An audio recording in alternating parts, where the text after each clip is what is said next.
তুমি আমাদের পরীক্ষা নিচ্ছ, এই পরীক্ষাতে তুমি আমাদেরকে উত্তীর্ণ করো। আর ভিতরে ছোট্ট ছোট্ট বাচ্চা তারা এরকম বলে বলে শহীদ হচ্ছে। সেবারে পেপারের মধ্যে দেখলাম একটা ছোট্ট বাচ্চাকে একটা মা কোলে নিয়ে, যাকে শহীদ করেছে ইসরায়েল, তাকে কোলে নিয়ে কি বলছে জানেন?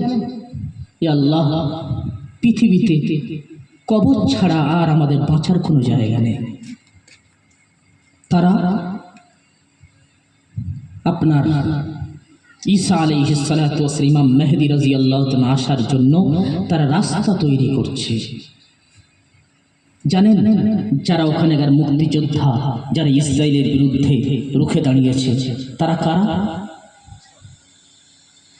তারা অধিকাংশ হাফিজে কোরআন। বলুন সুবহানাল্লাহ। তারা তাদের ইমানি পাওয়ারকে দেখিয়েছে। আমার ভাই, এই তালিম সেন্টারের উদ্দেশ্য হলো এটাই যে আমরা আমাদের বাচ্চাদের মধ্যে ইমানি পাওয়ার এবং জজবাকে তৈরি করব। আমরা বিশ্বকে দেখাবো জয়নগরের মাটি থেকে, সমাজকে দেখাবো এই জয়নগরের মাটি থেকে যে আমরা একটা সমাজ তৈরি করে যাচ্ছি, আমরা একটা আলো রেখে যাচ্ছি, আমরা একটা বাতি রেখে যাচ্ছি, আমরা একটা দলকে তৈরি করে যাচ্ছি যারা সর্বযুগে সর্ব অবস্থায় যে দল কিয়ামত পর্যন্ত থাকবে এবং তারা সমাজকে বাতি দেবে ইনশাআল্লাহ।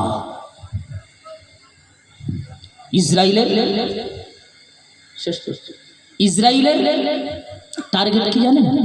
ইসরায়েলের টার্গেট হলো, ইসরায়েল কত ভয়ঙ্কর টার্গেট দেখুন। ইসরায়েলের টার্গেট হলো ফিলিস্তিনের